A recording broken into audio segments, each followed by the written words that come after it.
Welcome to the tutorial series of AnalyzerPro. These tutorials were created with version 18.3D.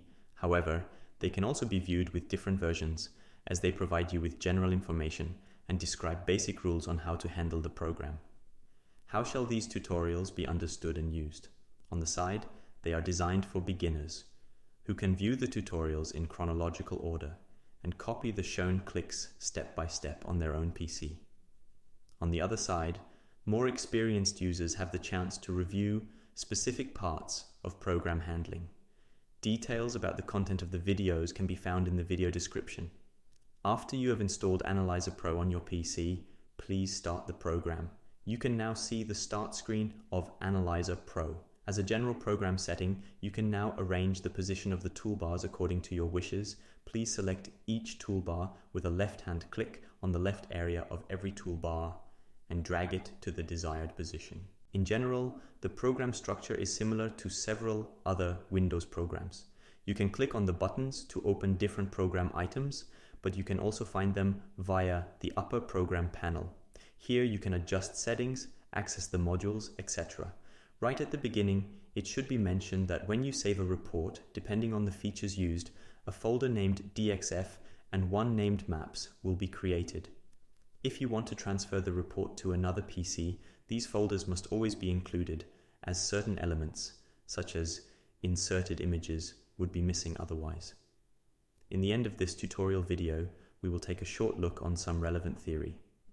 Accident reconstruction comprises the part of kinematics on the one side and kinetics on the other side when it comes to calculation. What is the difference between these two areas?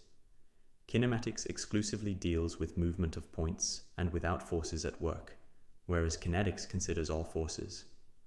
Why is it necessary to differentiate between these two areas?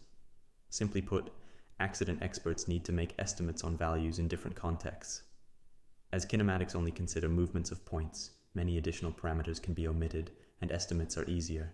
Kinematics therefore allows you to conduct distance-time analyses for braking processes, reaction processes for movements with constant velocity, for accelerations and many other cases.